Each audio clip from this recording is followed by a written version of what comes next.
Buenas tardes, maestra y compañeros. Nosotros somos el primer equipo que va a pasar a exponer.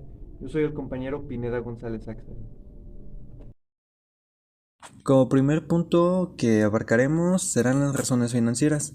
Las razones financieras son aquellos indicadores que en el mundo de las finanzas nos ayudan para medir y cuantificar la realidad económica y financiera de una empresa y su capacidad para asumir las diferentes obligaciones y cumplir con sus metas de objetos sociales. En pocas palabras, las razones financieras son los indicadores que nos van a permitir identificar situaciones particulares de la estructura de una empresa, lo que nos permitirá la evaluación de su gestión y desempeño. El objetivo de las razones financieras es recopilar grandes cantidades de datos financieros y así comparar la evolución de la empresa, y también tienen como objetivo evaluar la liquidez, la actividad y el apalancamiento y rentabilidad. Las razones financieras nos permiten hacer comparativas entre los diferentes periodos contables o económicos de la empresa para conocer cuál ha sido el comportamiento de este durante el tiempo y así poder, por ejemplo, tener proyecciones a corto, mediano y largo plazo. Es simplemente hacer evaluaciones sobre resultados pasados para tomar correctivos si entre ellos los hubiera. A inicios del siglo XIX, el uso por parte de los analistas de estados contables se hizo patente, de forma especial la utilización de la razón de circulante o el índice de liquidez. Y durante el siglo XX se produjo una estandarización del conjunto de índices que se había creado. Y bueno, con este objeto se crearon niveles óptimos por cada razón financiera, no importando si la entidad u organización a analizar era el estado de la economía de un país, de un bien o una empresa en particular. Ventajas de las razones financieras. Primer punto, nos dice que el uso de una razón no nos va a ofrecer la información necesaria para juzgar el funcionamiento total de una organización. Por eso las razones financieras utilizan de manera simultánea varias razones para formar un juicio adecuado en cuanto a la situación financiera de la organización. Como segundo punto, al comparar los estados financieros se asegura que las fechas de los mismos correspondan a similares etapas o periodos. La tercera ventaja es que los estados financieros están previamente revisados para realizar el análisis por medio de las razones. Y la última ventaja nos asegura de que los datos que se comparan hayan seguido la trayectoria análoga. Las desventajas de las razones financieras es que tiene dificultades para comparar varias empresas, porque como son diferentes, hay diversos métodos contables de valorización de inventario, así también cuentas por cobrar y activo fijo. La segunda desventaja es que comparan la utilidad en evaluación con una suma que contiene esa misma utilidad. Entonces siempre están referidos al pasado y son solo indicativos de lo que podría suceder en el futuro. ¿Dónde o cómo se aplican? Las razones financieras son estos indicadores aplicados en el mundo de las finanzas para medir la realidad económica y financiera de las empresas, pero asimismo también nos permite medir su capacidad de asumir las diferentes obligaciones en los diferentes ámbitos. Debido a que existen múltiples diferencias existentes en las organizaciones, el uso actual de estas razones pues no tiene una manera de que sea estandarizado, ya que cada empresa o entidad posee diferentes puntos que la identifican en función de la actividad que desarrolla y los plazos que utiliza, entre otros. Buenas tardes, soy Azucena Martínez Martínez y les voy a explicar la clasificación de las razones financieras. Clasificación. Las razones financieras se clasifican en liquidez, solvencia y rentabilidad. Las razones financieras de liquidez brindan información acerca de la capacidad que se tiene en la compañía. Esto para poder enfrentar las deudas a corto plazo, lo cual quiere decir que entre más alta sea la razón de liquidez, mayor será la capacidad de la empresa para pagar sus deudas. Y en cuanto menor sea el resultado, menor será la capacidad que tiene la compañía de pagar sus deudas. Y bueno, entre las principales razones de liquidez tenemos la capital de trabajo. la cual nos indica que se cuenta con recursos suficientes para continuar la operación de la empresa. Prueba de ácido. Se refiere al ir disminuyendo el activo circulante a aquellas partidas que se tardan más en convertirse en efectivo. Razón superácida. Fondo de maniobra. Mide la inversión neta en recursos circulantes con relación al activo total. Razones financieras de estabilidad o solvencia. Son las que miden la capacidad de la empresa para cumplir con sus obligaciones a corto plazo. De endeudamiento a corto plazo. Esta nos indica que por cada peso que se mantiene en el activo circulante, hay tantos pesos o centavos que se deben a corto plazo. Inciso B. De endeudamiento total. Nos ayuda para conocer el nivel de financiamiento que tiene el activo. Inciso C. Razón de propiedad, la cual indica que el porcentaje de financiamiento interno canalizado al activo total. Por último, inciso D, de estructura, puede observar la decisión de financiarse con sus propios recursos o ajenos. Ahora hablaremos de las razones financieras de productividad o actividad. Se utilizan para medir la eficiencia con la que una empresa utiliza sus activos. Inciso A, del activo total. Muestra la capacidad que tiene la inversión en el activo de una empresa para generar su principal ingreso. Inciso B, del activo fijo. Revisa la productividad de los activos que se relacionan directamente con lo que viene siendo las ventas. Inciso C, rotación de las cuentas por cobrar. Inciso D, rotación de inventarios. Inciso E, rotación de cuentas por pagar. Razones de rentabilidad. Son aquellas que nos permiten la evaluación de las utilidades de la empresa respecto a las ventas, los activos o la inversión de los propietarios. Inciso A, del activo total, que es la capacidad de producir utilidades.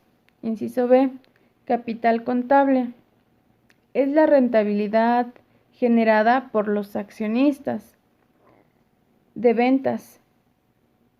Esta nos indica cómo las ventas contribuyen en la generación de utilidades. Y por último tenemos el inciso D, utilidad por acción.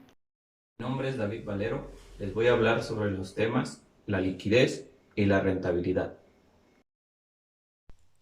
Las razones de liquidez brindan información acerca de la capacidad que tiene la compañía para poder enfrentar sus deudas de corto plazo. Para realizar el cálculo se toman en cuenta los activos más líquidos o que más fácilmente se pueden convertir en efectivo para realizar el pago de sus pasivos de corto plazo. También las razones de liquidez permiten identificar el grado o índice de liquidez con que cuenta la empresa. Y para ello se utilizan los siguientes indicadores.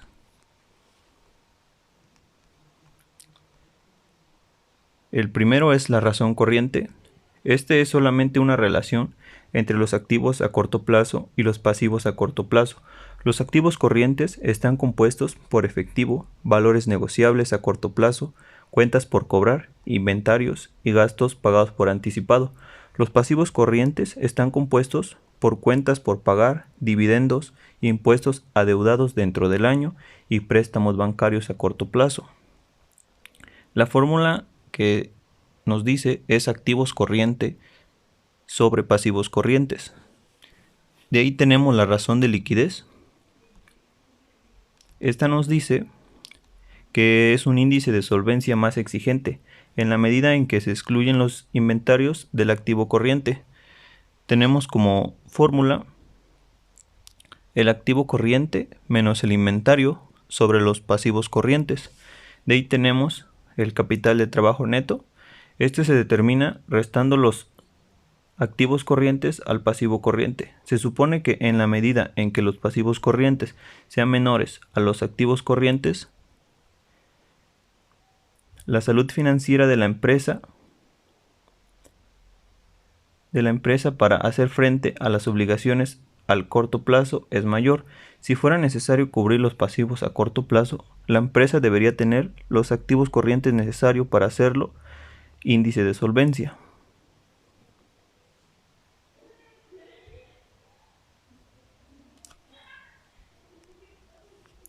De ahí tenemos la razón de rentabilidad.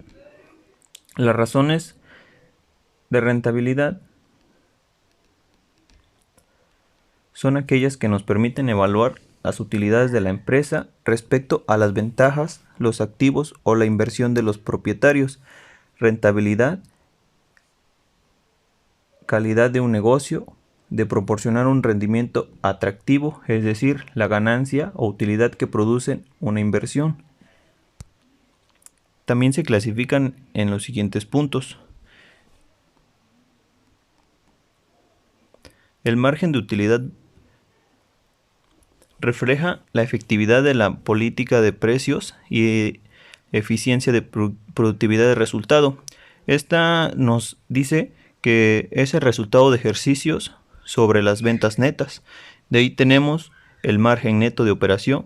Este nos indica la rentabilidad de ventas antes de gastos de impuestos e interés de resultado, de producción y ventas del producto al generar ingresos.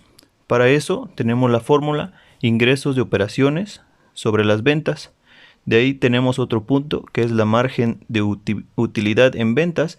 Esta nos refleja la política de precios relativa a los costos. Es un índice muy útil para la toma de decisiones y tenemos la fórmula que nos dice ingreso neto sobre las ventas. Eso sería todo de mi parte. Muchas gracias. Hola profesora y compañeros, mi nombre es José Andrés Becerro Morán y les voy a presentar los temas endeudamiento y solvencia. Endeudamiento. Son las obligaciones que tenemos como persona o empresa con un tercero, ya sea una institución, otra empresa o persona. El endeudamiento es la proporción del pasivo total que se tiene en financiación externa. ¿Cómo se calcula? El ratio de endeudamiento se obtiene dividiendo las deudas que tiene la empresa entre el pasivo total y luego multiplicando por 100. Dicha fórmula también puede calcular el ratio de endeudamiento a corto y largo plazo, haciendo modificaciones en la fórmula dependiendo del dato que se quiera obtener. Endeudamiento a corto plazo es pasivo corriente entre el patrimonio neto por 100. Endeudamiento a largo plazo es pasivo no corriente entre el patrimonio neto por 100. Ejemplo, si una empresa tiene un pasivo total de 9.1 millones de euros y su total de deudas es de 5.4 millones, usando la fórmula de deudas entre pasivos por 100, el resultado nos da 59.34%. Esto significa que por cada 100 euros de capital propio, 59.34 euros son financiación externa. Si esta cifra fuera superior al 100%, significaría que dicha deuda es mayor que el pasivo de la empresa. Solvencia. Es la capacidad de una persona física o jurídica para hacer frente a sus obligaciones financieras, es decir, su capacidad para devolver actualmente o en el futuro las deudas que ha contraído o que planea contraer.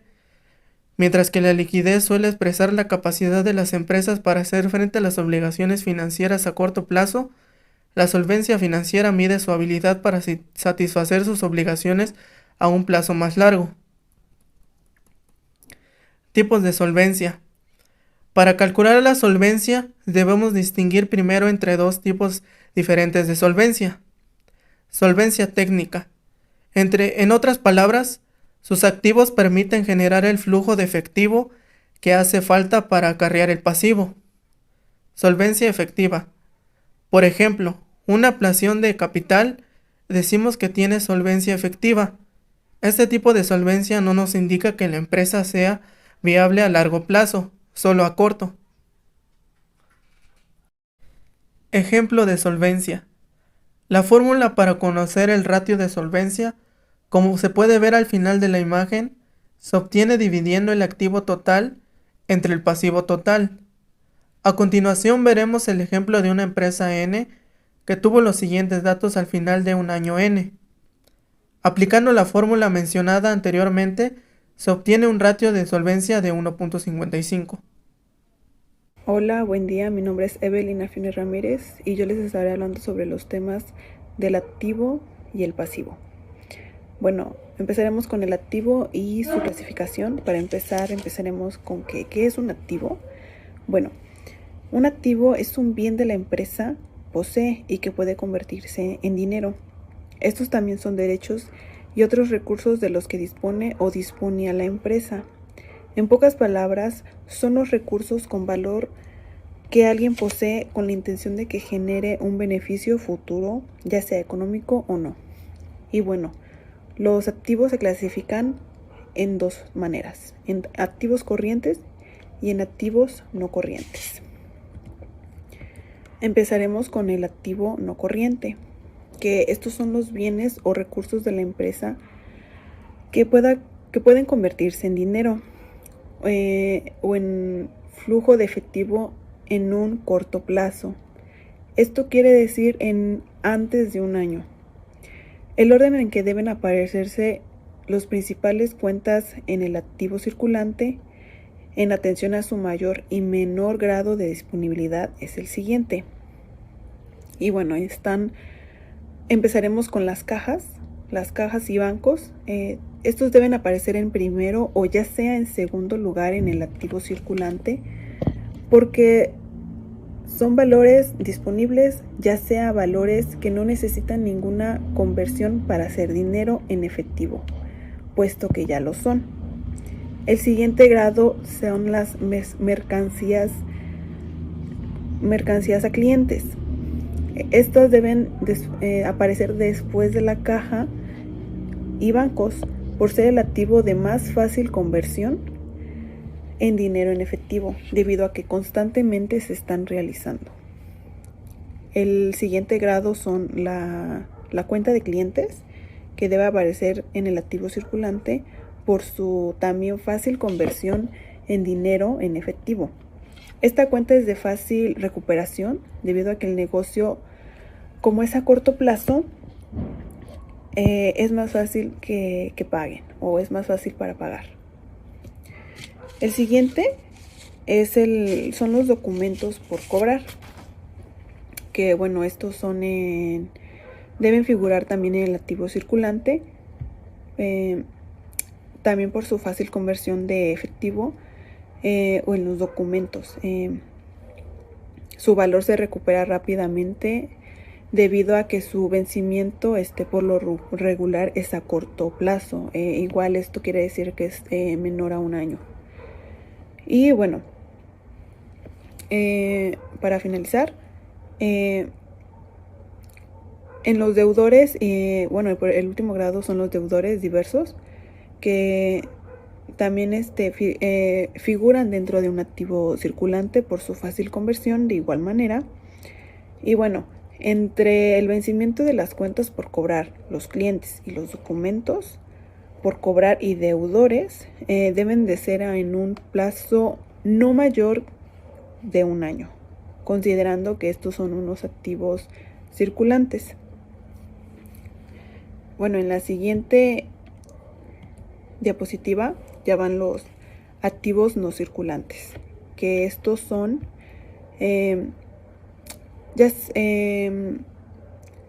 son todos los bienes y derechos de la propiedad del negocio que tienen cierta permanencia o fijeza. Estos no se contabilizan como gastos, sino que se capitalizan. Esto quiere decir, o esto significa que su coste de distribución a largo de la durabilidad útil percibida del activo. En lugar de contabilizar el coste del activo para el año en el que la compañía lo compró, se diría que un activo se ha amortizado o se ha depreciado dependiendo si es intangible o material. Y bueno, la diferencia entre los activos no circulantes y los activos circulantes son de que los activos circulantes se consideran en general una inversión a corto plazo y los activos circulantes incluyen las cuentas por cobrar, el inventario de una compañía y cualquier gasto prepagado. En comparación del activo no circulante, estas son una capitalización y son a largo plazo. Esto quiere decir que es mayor a un año. El siguiente tema, bueno, aquí hay varios ejemplos sobre los activos.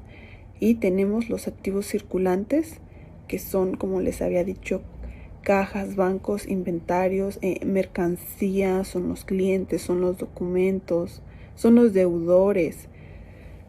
Y en el activo no circulante, aquí están los ejemplos, son por ejemplo los terrenos, los edificios, los equipos de cómputo,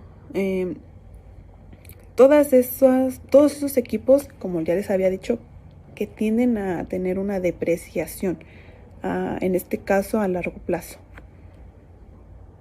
Y bueno, aquí tenemos también otros activos que ya están fuera de. Y bueno, como siguiente tema, ya pasamos al pasivo,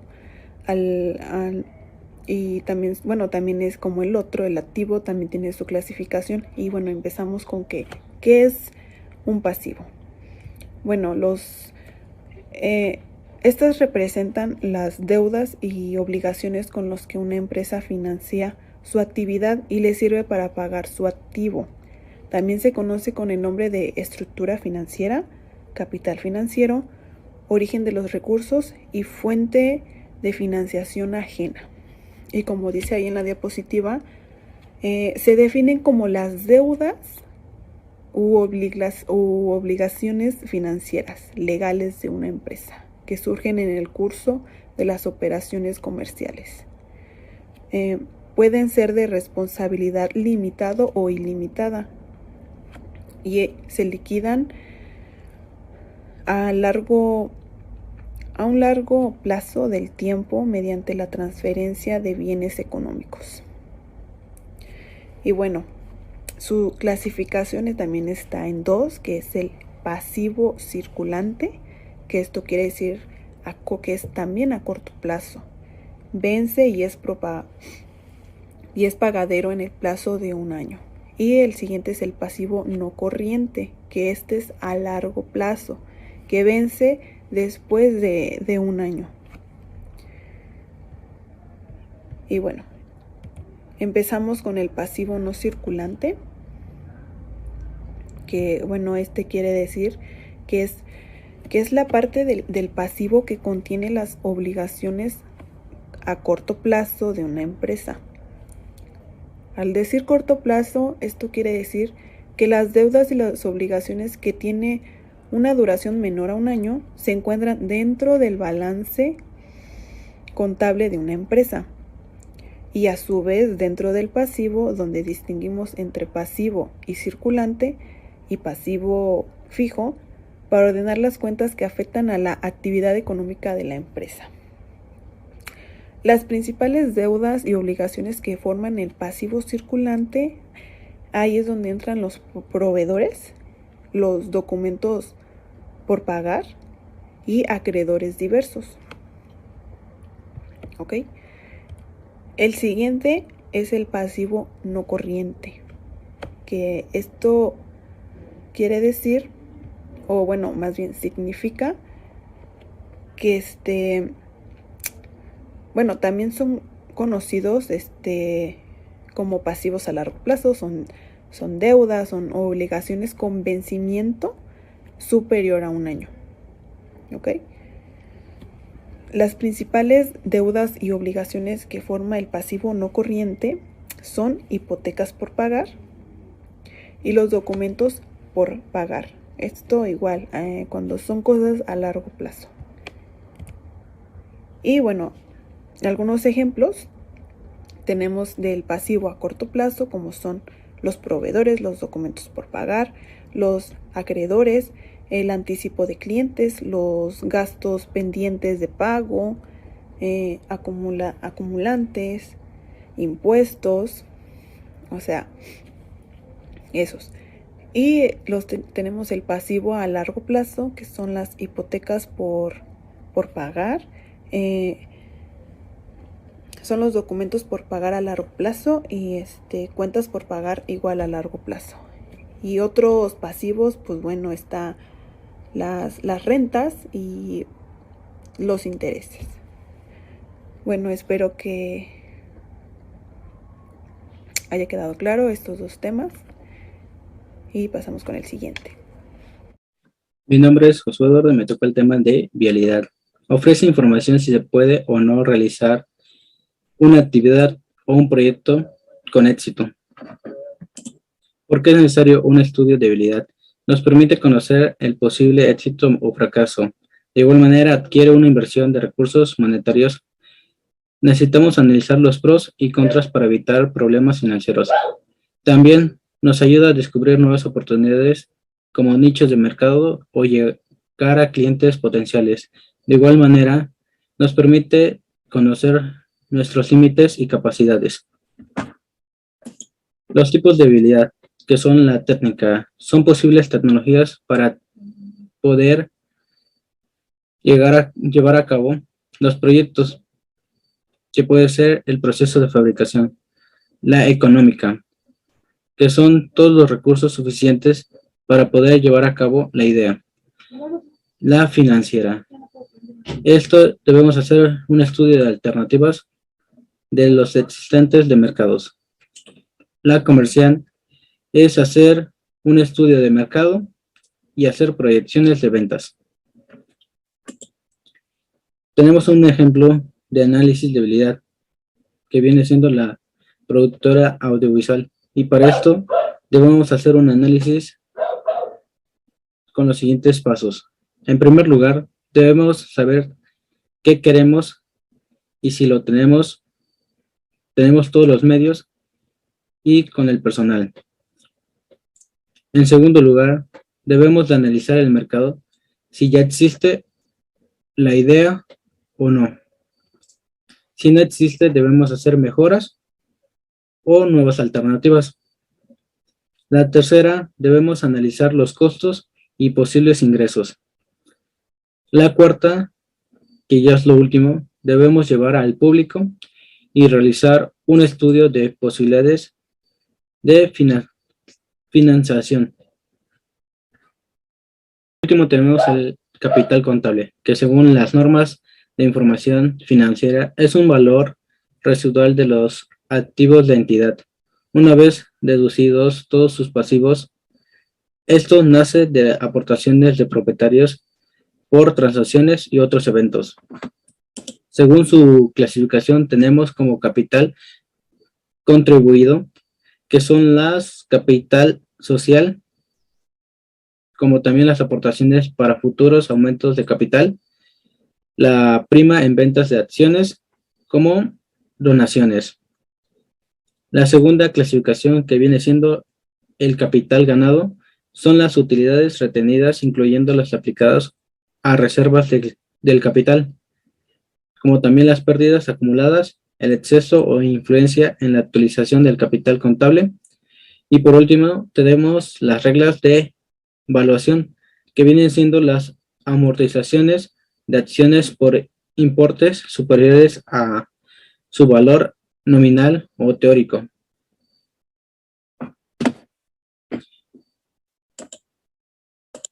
Y aquí tenemos ya las bibliografías de donde sacamos la información.